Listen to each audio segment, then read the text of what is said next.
नमस्कार दोस्तों, world live news में आपका फिर से बहुत-बहुत स्वागत है। राष्ट्रपति पुतिन ने भारत यात्रा से ठीक पहले रूस ने बड़ा बयान देकर दुनिया की जियोपॉलिटिकल में हलचल मचा दी है। मॉस्को ने गेंद भारत के पाले में डालते हुए कहा कि वह भारत के साथ चीन जैसे सीमाओं से परे वाली साझेदारी करना चाहता है। लेकिन इस सीमाओं से परे का मतलब क्या है और क्या भारत इसे स्वीकार कर पाएगा? आइए समझते हैं इस पूरी घटना कार्यक्रम को।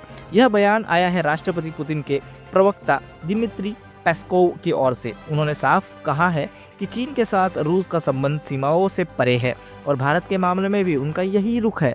भारत जिस हद तक जाएगा, हम भी उस हद तक जाने के लिए तैयार हैं।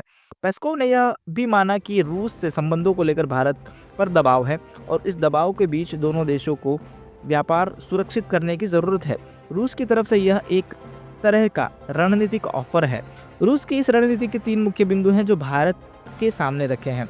भारत को तय करना है कि वह रूस के साथ चीन जितनी ऊंचाई तक संबंध बनाना चाहता है या सीमित हद तक रहना चाहता है। दोनों देशों के संबंधों पर किसी तीसरे देश का दबाव नहीं होना चाहिए। 2030 तक व्यापार $100 अरब तक पहुंचना चाहिए। ये तीनों चीज़ें भारत के लिए आसान नहीं है। अंतर्राष्ट्रीय मामलों के जानकार श्री राम चौलिया का कहना है कि रूस का यह सपना पूरा नहीं होगा क्योंकि भारत अमेरिका विरोध गठजोड़ का हिस्सा नहीं बनना चाहता। भारत के लिए रूस केवल ऊर्जा और रक्षा तक सीमित है, जबकि अमेरिका के साथ उसका संबंध बहुआयामी है।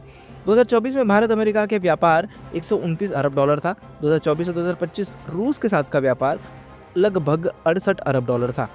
एक बड़ी चुनौती व्यापार असंतुलन की है। 2024 से 2025 में रूस को भारत का निर्यात महज $4.88 अरब रहा, जबकि आयात $63.84 अरब रहा। यह बढ़ोतरी मुख्य रूप से रूस से भारत के तेल आयात के कारण हुई।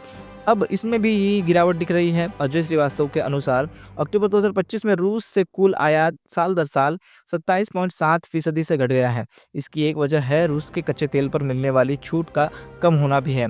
भारत पश्चिम प्रबंधों के दबाव में आकर या अपनी रणनीतिक जरूरतों के चलते धीरे धीरे रूस से तेल कम खरीद रहा है। पुतिन का यह दौरा पश्चिम के लिए भी एक कड़ा संदेश है। सामरिक मामलों में विशेषज्ञ ब्रह्मा चेतानी मानते हैं कि यह यात्रा अमेरिका के दबदबे को चुनौती देगी और यह दर्शाएगी कि रूस के पास चीन से भी ज़्यादा विकल्प मौजूद हैं। भारत भी इस यात्रा के जरिए दुनिया को यही साफ कर रहा है कि वह रणनीतिक समझौता नहीं करेगा। भारत अपनी पुरानी नीति पर ही कायम रहेगा और भारत अपनी स्वतंत्र राह पर ही चुनेगा।